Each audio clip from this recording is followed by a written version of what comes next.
Inner Voice, a heartfelt chat with Dr. Foojan. Introducing a powerful new update from the Foojan app. Now with flexible subscription plans to fit your journey monthly, quarterly, or yearly. Our new AI-driven onboarding customizes your path to feeling better, faster, and enjoy a refreshed experience with stunning 3D interactive videos. Update now. Empower your inner voice with Foojan. Download today. Welcome to the Inner Voice, a Heartfelt Child podcast. I'm your host, Dr. Foojan Zeine. I'm a psychotherapist and author and the creator of the Awareness Integration Theory. So thrilled to have you join me today.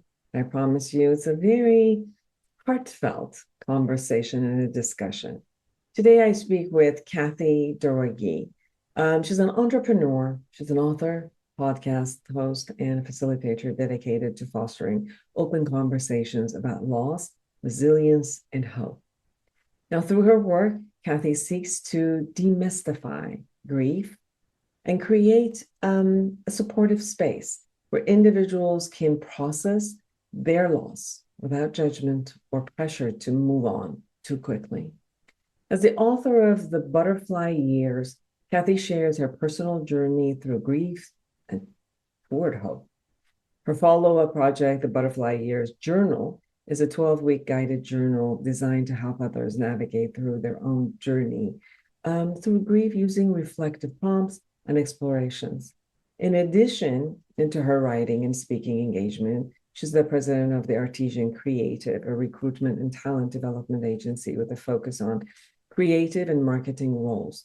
She's also an experienced team facilitator working closely with leadership team to enhance collaboration, communication, and personal growth. So Katty believes we all have a story to tell and that our greatest journey is through actually self-discovery. We had a really deep conversation about her personal journey, mine, through losing our parents, and what that entails, all the emotions that show up for all of us that are very normal, but still we've got to go through it and how to enjoy, change the grief into a joy of remembrance of who we have lost. So I really enjoyed our conversation, and I'm sure you will too. Now be sure to subscribe to my podcast on my YouTube channel. Connect with me through my website, foojanzeine.com, and from there you can really go through all of the social medias and check it out. Go get Foojan app. Foojan app is a place where you could do guided journaling through 31 areas of your life, all the important areas of your life, and really create improvement up to 70%. That's what I got from people who are using it already. And go to Mira, which is a AI-generated chatbot, which is trained specifically in the awareness integration theory. So I'm positive that you'll get a lot. You could ask questions any time of day. I mean, isn't that amazing that you have kind of like personal coach in your pocket anytime that you need, any time of the day. So I really want you to experience it. So go get Foojan app. And then within the app, you can find Mira, which is the chatbot. So I love to hear from you. Connect with me. Now, without further ado, here's Katty Douraghy. Listen up if you want to promote your personal growth and self-awareness. I found the Foojan app last month and I have been absolutely loving it. I personally have never learned guided meditation, but thanks to this app, I now have learned incredible tools for my own stress relief and emotional self-awareness. Not to mention, there are self-evaluation tools and professional coaching available to utilize however your journey to self-discovery takes you. Join Foojan today and redefine your life one step at a time. Intentional Parenting, a practical guide to awareness integration theory, written by Dr. Jafari, Dr. Foojan Zeine, and Dr. Manoukian, 3 experts in human development, is your step-by-step guide to raising a healthy child prepared for a culturally integrated world. You're supported in parenting infants to adolescents using the latest evidence-based scientific research on parenting. Order your copy on Amazon now. It is such a great pleasure to have you with us. Everyone, Katty Douraghy. Thank you. I'm so happy to be here with you and with your audience today. Thank you for having me. Of course. We met a couple of weeks ago, actually, in a conference that we were presenting at the Iranian American Women's Foundation. And you have written a beautiful book. The name is The Butterfly Years. And there's a reason why you decided to do this. And you've been going through a lot of loss, and writing and sharing about your process of grief and loss is really helpful to for people, because we all go through loss. There's one way or another, whether the loss is losing a parent, or aging ourselves, or living with someone who is aging, or just, even losses from one phase of life to another. So everybody handles loss in a different way. And I wanted you to be able to share your story, and how has this loss changed your life? Yeah, absolutely. And you're absolutely right. No two instances of loss are the same. Even for me, I had multiple losses. None of those were the same either. Like every single instance is different. Not like a snowflake. Everything has its own unique shape and unique experience that one goes through. So I wrote the book about 4 years ago, and it took me a number of years to get to that space to write it. I really felt that I had learned things, and I wanted to share that with people about just what my journey had been. If it gave anyone just an inkling of hope, of relief, of camaraderie, that's really what I wanted to do. But I tell you, it took a while to write a book, and it's a small book. It's not a very big book, but I think I was so concerned with how I was presenting the story of the people who I had lost. I wanted to make sure I honored. I wanted to make sure that I remembered correctly. So it was an internal challenge. I think even writing it, as beautiful of an experience it was for me, as healing of an experience it was for me, at the same time, it was also conflicting. But what eventually happened, and how I came out of it, I would say, how I've changed, is kind of just recognition that part of the healing process is to help other people. That's kind of just recognizing that I'm not in this by myself, I'm not alone. And the more I can share the story with somebody else, and if that helps them, it actually helps me in that whole process. So that's how it's changed. I felt that my loss was very singular. I felt that I was all alone, even though I wasn't. I have loved ones, I have a spouse, I have siblings, but I just felt so alone going through it, that writing it and sharing it just really has expanded my world from that perspective. I've lost my father when I was around in my 20s, and then my mom when I was around in my 50s. And it was very different. I mean, both of them were not living with me. They were living, in Iran, and I hadn't lived with them for a long time. And it's interesting that, one angle of it is connecting and completion with our relationship with that person, say whatever it is that we wanted to say. And it was interesting because with my father, I had not had the opportunity. So after he passed away, I just fell in this huge rage, as if like I hadn't given myself the right, or, to be upset with him. And then finally it was safe even to be upset with him before I could go to the grief. Yes. With my mother, was different because I kept going back and seeing her, and she had dementia. So she, I saw her more like, at the end becoming this like little a little girl or an angel that was there without any of the other pieces. And just seeing her in that way, a lot of the forgiveness came right at that time before she passed away. So there was this ability to complete with her before she passed away. And then, and then the loss came. It was very interesting for me that how this concept of having the ability to complete with someone allows our grief to kind of go through us as, we no longer have them, versus when you don't have that opportunity, the cycles are so different after we lose them. Can you share a little bit about your experience and how all of this has been for you? Yes. So my stepmother passed in January of 2011.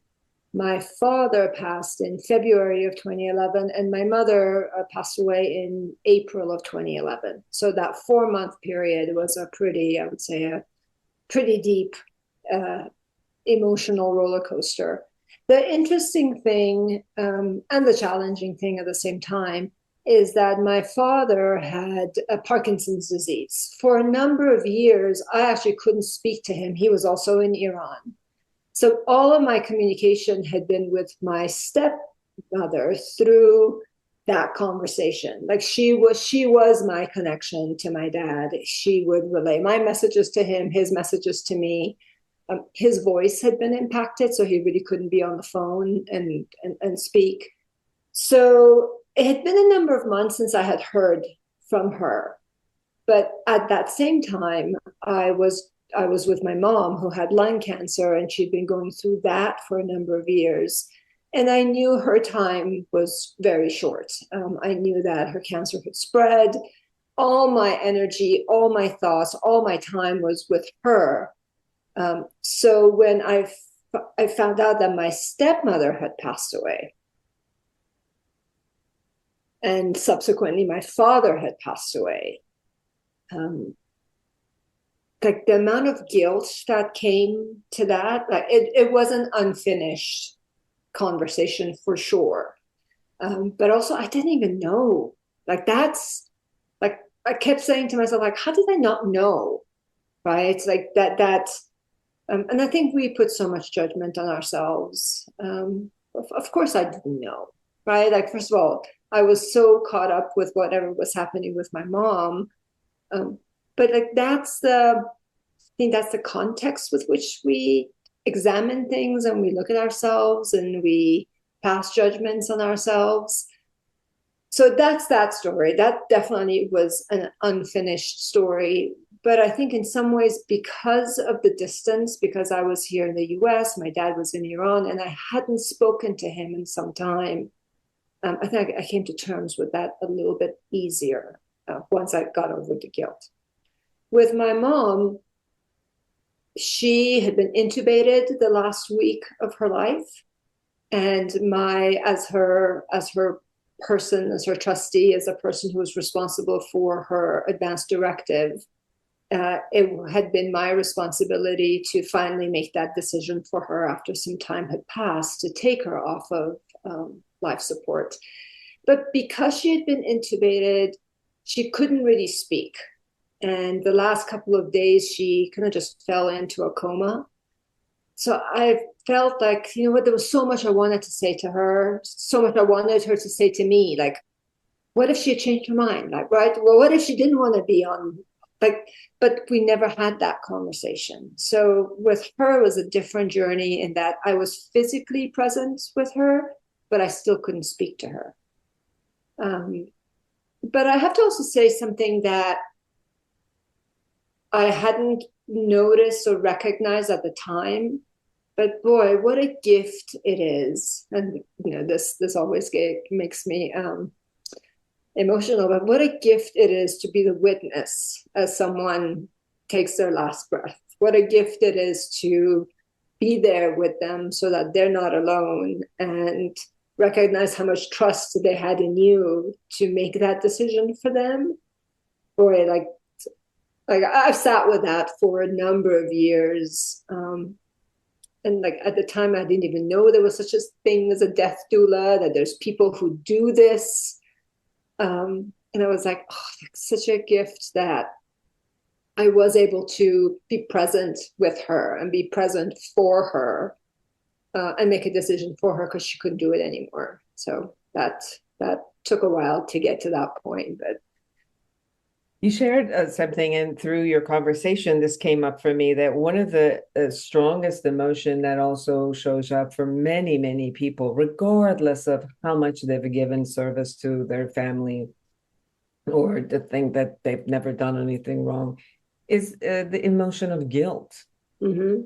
Sometimes it's a survival guilt of how come, I'm still here and you're not. Sometimes it's the, I should have done this and I should have done that, and how come I didn't do this, and something you shared about your father. But guilt is one of those emotions that shows up repeatedly. I don't know, 32 years of working with people with grief, there are not that many people that come out of this without even an ounce of guilt, and not because they have the right to be guilty. No. It's just one of those common emotions that comes up. Mm-hmm. How have you handled this process as you've gone through this? So initially it was more of a, did I do enough? Did I say enough? Did I wait long enough? Did I wait too long?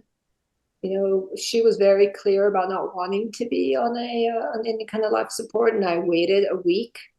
Like, was that too long? Was that long enough? I said, so that guilt was caught up in that initially. The second part of it was, I think there's a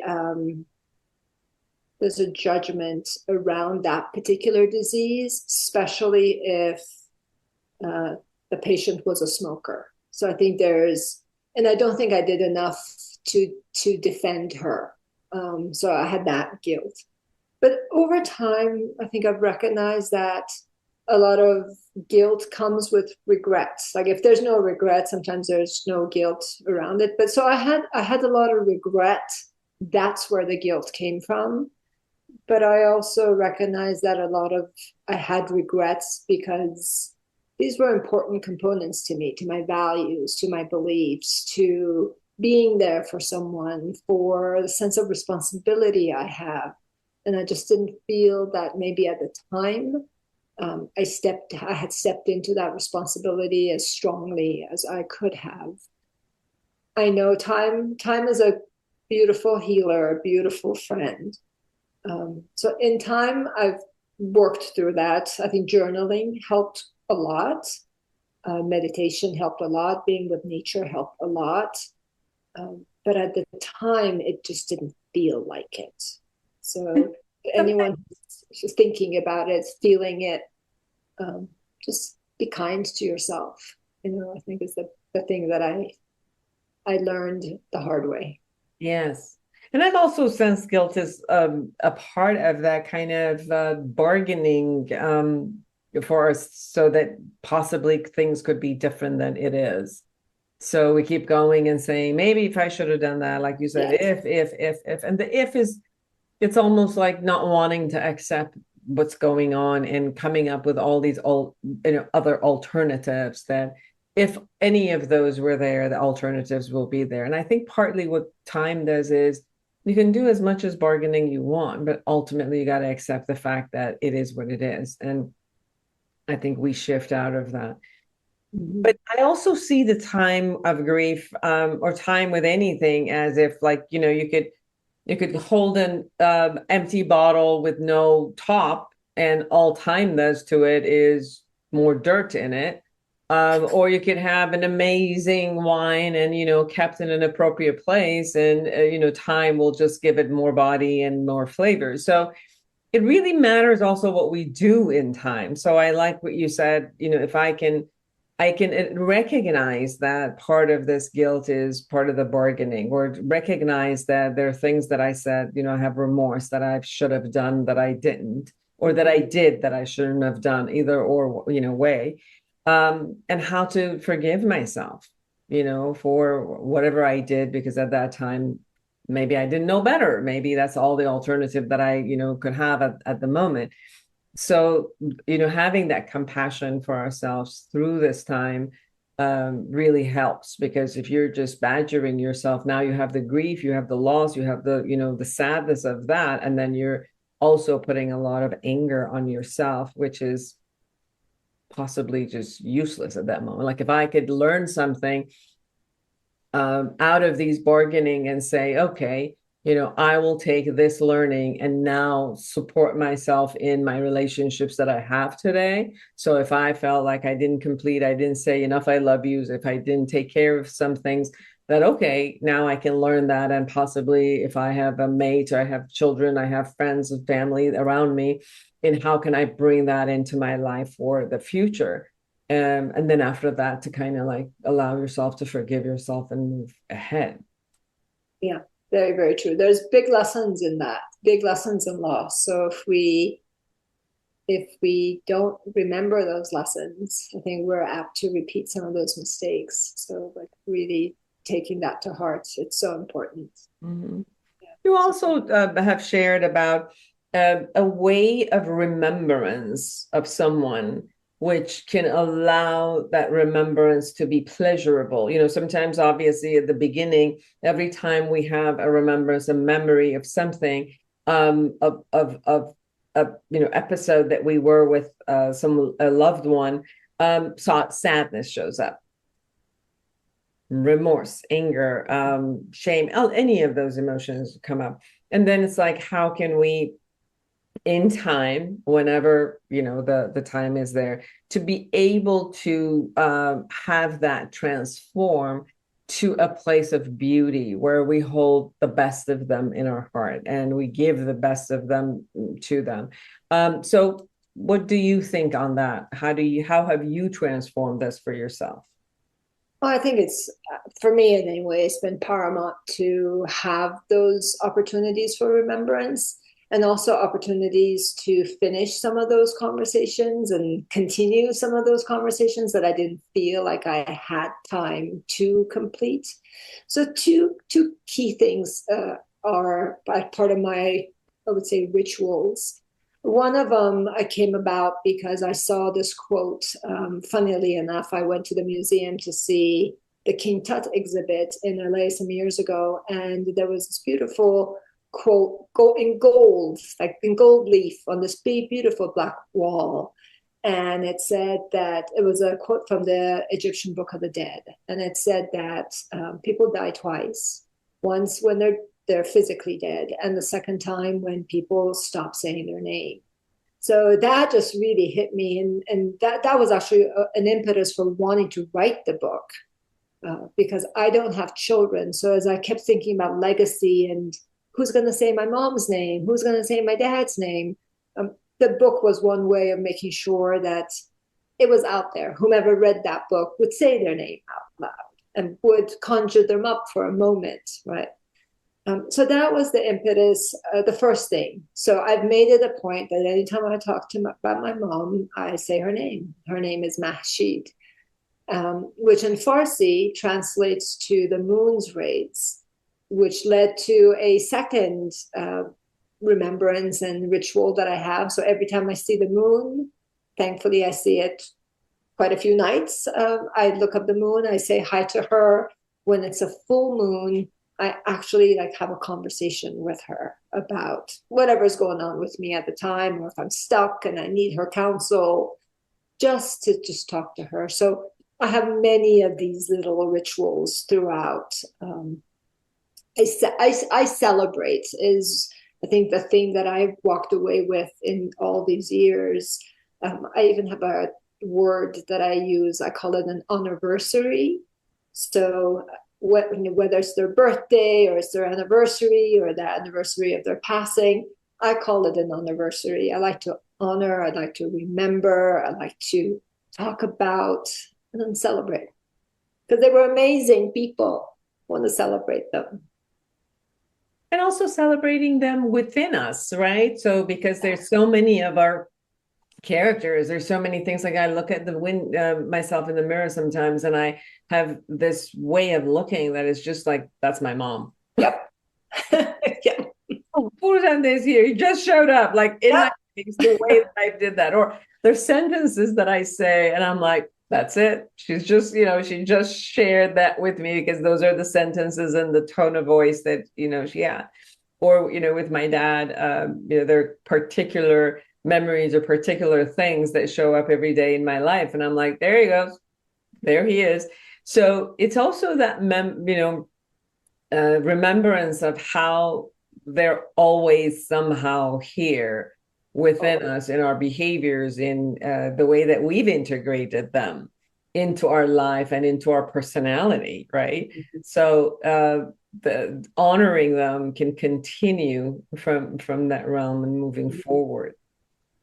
Yeah, always, always. And you're right. I look at myself sometimes in the mirror, and I'm like, oh, hello.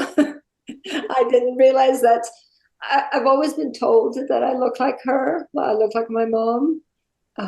But as I'm getting older, I'm like becoming her carbon copy, which in some ways is like so joyful to do that. And in some ways, I'm like, I never thought I looked so much like her, but gosh, I do. And my mannerisms and the way I move my hands and like all of that.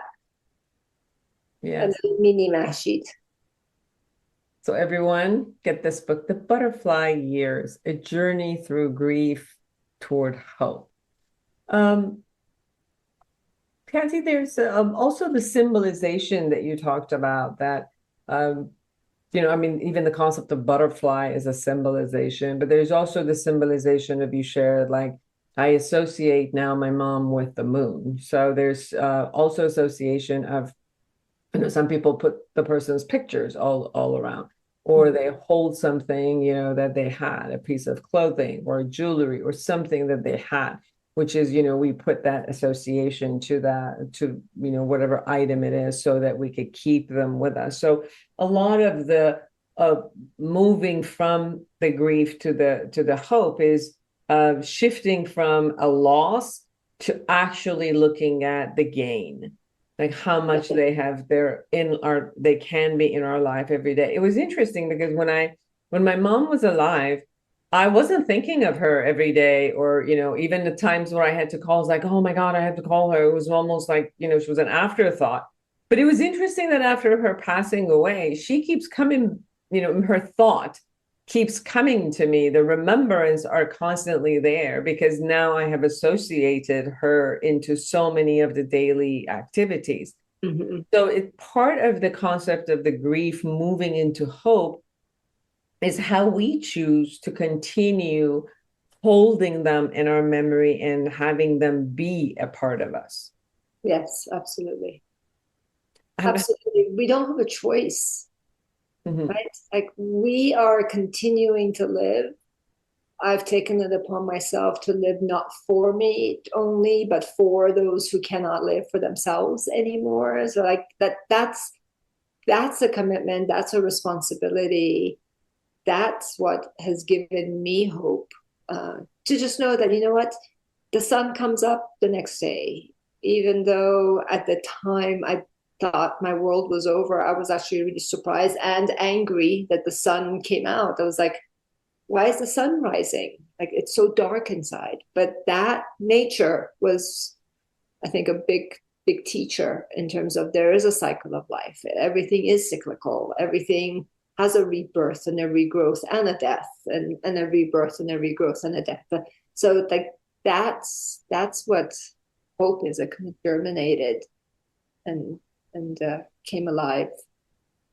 Another factor that I've really noticed is when we lose someone in death, and definitely if we're losing our parents, we also inevitably think about our own death because we're facing death. So part of, for example, what you said was, now I look at, because I don't have children, when I die, then what's going to happen to my memory of being carried? Because you're carrying your parents' memory within you as you're alive. But if I die and if I don't have the offsprings to do that for me, then what's going to happen? So there's a place that we actually face death. How was that for you? How was that process? How did that change your view of death itself and life? Mhm. I think my biggest fear growing up was that I would lose my parents.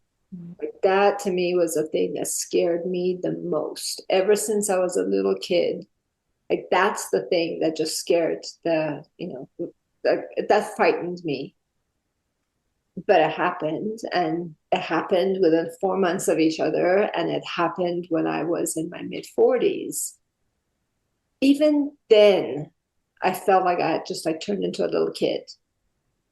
But as time passed, um, I recognized that, you know what?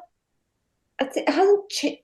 Like not only has my relationship with death changed, I think it was a beautiful thing watching her cross to the other side. I think witnessing that was something that I had never experienced before, and it just calmed me in a very strange way. But I think the bigger lesson that I've learned from it is about aging. I think I didn't want to age before, and then have come to realizing that, you know what, aging is actually a pretty good thing. Like the the alternative isn't something I'm ready for right now. But if it were to come, I'm at peace with death. I think the piece that I really want to make sure that I'm living every moment, not like I was saying, not just for me, but for others, has made me be incredibly present, incredibly grateful. I'd say my gratitude is 3, 4, 5, 6 times a day to like little things. We had a storm yesterday and it was beautiful, and I was grateful to see a storm. So it's just changed my attitude to how I live every single day today, because I don't know what tomorrow is going to bring. But I'm just grateful for it. Grateful for every single moment. Grateful for to be here with you. And like this gratitude all around.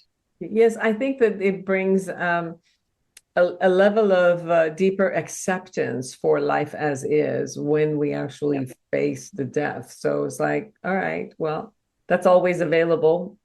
Definitely one day is available, but at any moment it can be available. So then it's like, how can I enjoy the moment? So how can life become richer? How can I be present, like you said, in every moment of life and take it in, so that when the time comes, because it's not if the time comes, it's when the time comes, that I feel that I've lived a rich life. Yeah.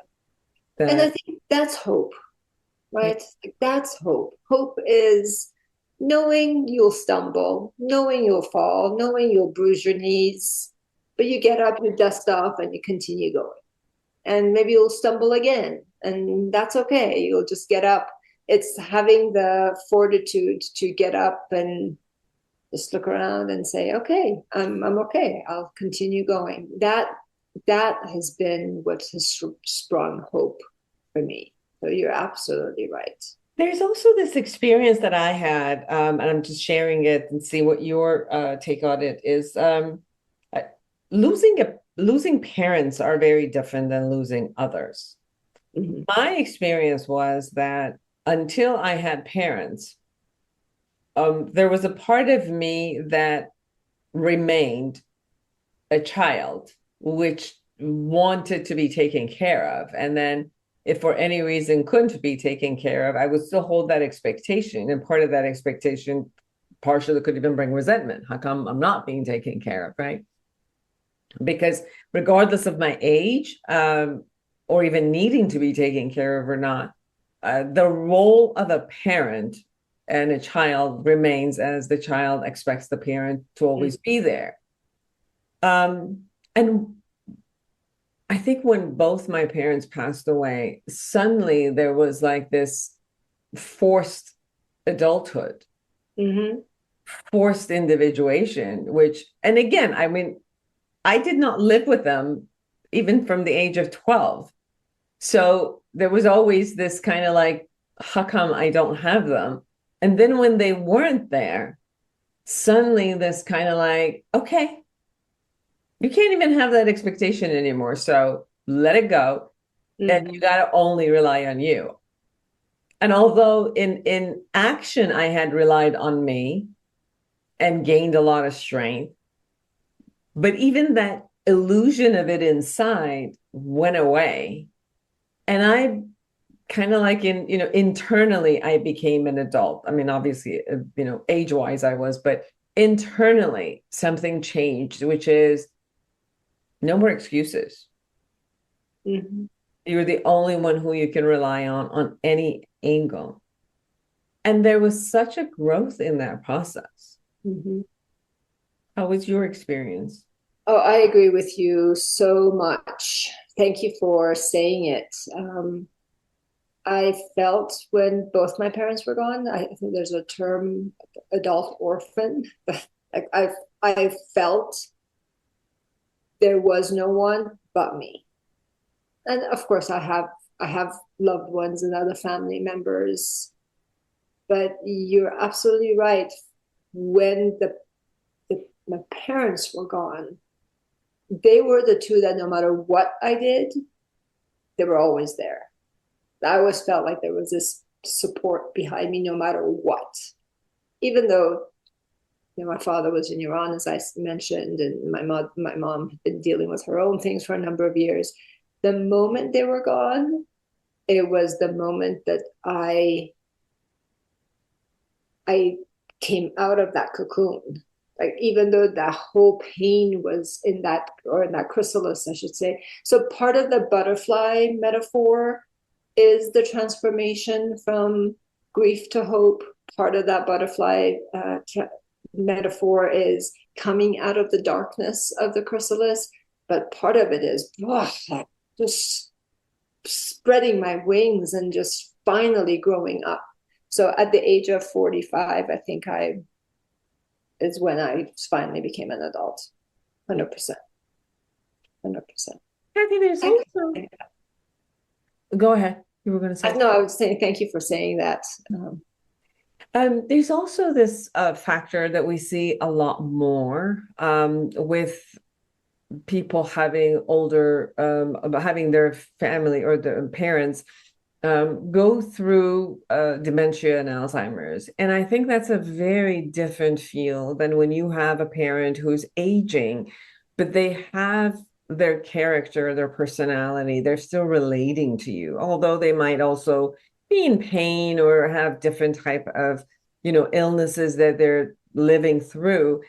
But as I keep seeing people who are with parents who are elders, but they either live with them or not live with them, but they can relate to them, so different than people who are going through this transition with their parents who have been diagnosed with dementia, Parkinson's in the late, Parkinson's as it goes through late stages, which there also has this connection, and Alzheimer's. Because the connection is no longer there, there's such sadness, grief, and rage that happens. Mm-hmm. When they have to become the caretakers, the children turn around to be caretakers, but they're also becoming caretakers of a person who no longer have their faculty. They're no longer present. And I'm witnessing consistently with friends and family in that, friends and some of my clients, which this is what's going on with them. And the rage becomes part of this whole process. And they feel so guilty. So like throughout the day, they have multiple contradictory emotions that are being experienced intensely in relation to their parents. Mm-hmm. What are your thoughts about that? Yeah, the experience I can share is the experience that I had, that the final year of my mom's life, her lung cancer had spread to her brain. And the treatments that she had, obviously the radiation and so forth on her brain, her personality altered. So it wasn't that it wasn't similar to a dementia, in that she still had all her faculties. She just was not the same person. And it was a very strange thing to to watch, because she looked the same, she sounded the same, she just wasn't the same. And perhaps part of it was just her own journey and her own fears of whatever she was going through, but she just wasn't the same. She literally was not the same person. And I think for me, part of the guilt that we started our conversation with came from the anger that I had had that last year of her life. And I think what I walked away from, two things. One is I got so caught up in the role of the caretaker that I forgot to be a daughter. And I wish I had recognized that sooner. We finally got a caretaker to take care of her. And then I could step and just be me with her. But that wasn't the journey for a while. So that was the number one lesson, that if it helps anyone, to just remember the relationship. None of us, unless if we've been trained to be a caretaker, unless if we have the nursing credentials, or it's difficult to impart that onto someone. So can we just be the daughter, the sister, the spouse, when we can be that? So that's one part of the relationship. The second thing was that I was treating her as if she was the previous person. And that wasn't fair to her either. Like, I needed to learn, and I learned it too late, how to create a safe space for her to be who she was, and to be with her in this new version of her. But I didn't learn that till later. And that's part of kind of just the grace and the forgiveness that I need to bestow on myself, because I didn't have the training, right? I wish I had known you at the time to come and be with you, but I didn't. I sit with my clients through this almost every day, and it's a process for every one of us, that to go from letting go of your being the child of the person, to the nurse of the person, caretaker of the person, and then realizing the rage, but then even the guilt that I can't. A lot of people say, I can't do this, and they go through this guilt of how come I can't do it, which is, it's okay, you're not trained to do this. Of course you can't do it. So there's such a process of this transition that happens, and it's not a one day concept. It's truly excruciating emotional process. And I think that part of our conversation is for people to hear that it's okay that they're feeling that way. It's natural that they're feeling that way. But how to prolong feeling this negativity, or having the realization that it's okay. I can let go of a role that I'm not prepared or trained for, and I can go back to the role that I've always had, that it was great, which I was the daughter. Mm-hmm. So that role I can play well, and can I give up the role to someone who's an expert in this, and they don't have emotional investment in this. And sometimes even the parents, as I've noticed, they listen to a stranger who's a caretaker much more than they would listen to their own children who are trying to take care of them, because sometimes it's also difficult for them to change the role. It's not just difficult for the children to change the role. It's also difficult for parents to change the role of, their strength and who they were. And they were always, a backup for their children. And then suddenly to be in this vulnerable, needy place, it's them also accepting that they're deteriorating, and it's hard for them. They're fighting that deterioration, and sometimes these two fights kind of like get involved, where if we give it away to a professional, this handles much smoother for people who have the ability, because for that you even have to have the financial ability to have the to be able to do that. There's no entanglement, when there's a third party involved. Otherwise, you're absolutely right. I hadn't even thought about that. that the parent is probably looking at that same relationship in a different way. It's probably difficult for them to have a child be stepping into that role. So yeah. As we're coming to a close, is there anything we haven't shared that you really want people to know? No, I think we talked about most things, but I would just love to leave people with, if they haven't figured out some sort of a way to honor and to celebrate, to look for something that will give them joy, because that's the way to move toward hope. So however way it is to want to celebrate your loved ones, seek it. Sometimes it comes to you. Just sit with it for a moment, and maybe it'll just come to you. The butterfly came to me. It came and sat on my head. Yes. Yeah.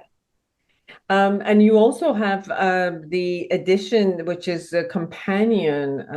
There's a journal companion that you've also created with this book. So, yes. So that was my goal initially, was to create a journal, but the book kept wanting to come out first. So I wrote the book and then I created the journal, because the rituals that are in the journal, the prompts that are in the journal, are actually really what helped me have some self-care for myself, have community, seek nature, seek some journaling, meditation, whatever that means for someone to have self-care for themselves. So I do have the two pieces. I'd love to create a discount for your audience, and I'll send that to you afterwards so you could share it. But anything to help people in this journey is really what I strive for, and that's what my goal is. Beautiful. And where can people find you? The website is called butterflyyears.com. Both the book and the journal are on there, but also how to contact me is on there. If anybody just needs a lending ear, I'm happy to do that and happy to be that person. But I think that your audience is also so fortunate to have you and your professional experience and your personal experience in this manner.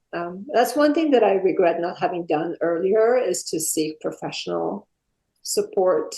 I didn't even know that was there.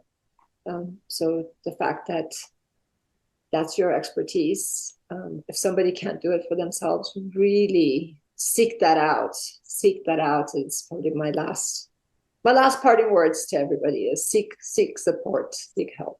Thank you. Yeah, therapy really, really helps. It's a great support at this time, because not only normalizes some of the processes that we go, but it also allows you to move on and really look at the next step, and the next step for you, and move from these steps in a smoother way to find yourself through all of the ordeals that are happening, and accepting what is, because part of the loss and grief is this non-acceptance of, I don't want to. And although we might not say it in such a childish way that I'm saying it, but a part of us inside is constantly saying, I don't want to. We just show it with a little bit of a sophisticated, what if this, what if that? It's the same thing. I don't want to accept what's happening. Yeah. So therapy certainly works in, facilitating this process of acceptance of ourselves and the circumstances of all that is. Thank you so much for taking the time to be with us. Thank you very much. And thank you to all your audience listening. Appreciate it. And for all of you who are out there, create an amazing life for yourself and everyone around you. And until next week, bye-bye. Break free from the forces holding you back. Get the life you deserve. Eliminate stress, reduce anxiety, decrease depression, and start living your full potential. Thousands have used Dr. Foojan Zeine's awareness integration theory, an evidence-based behavioral health breakthrough with incredible life-changing results. Getting rid of past trauma, having fulfilling relationships, increasing earnings, and living their best life. Now, the Foojan app is available to everyone. The app is Dr. Foojan Zeine's awareness integration theory in the palm of your hand. Download the Foojan app today. Are you a psychotherapist looking to enhance your practice? The Awareness Integration Therapy developed by Dr. Foojan Zeine is a comprehensive guide to the principle and techniques of this powerful therapeutic approach. Join the growing community who have elevated their practice and expanded their skills by embracing awareness integration therapy and witnessing its life-changing impact. Order your copy on Amazon now.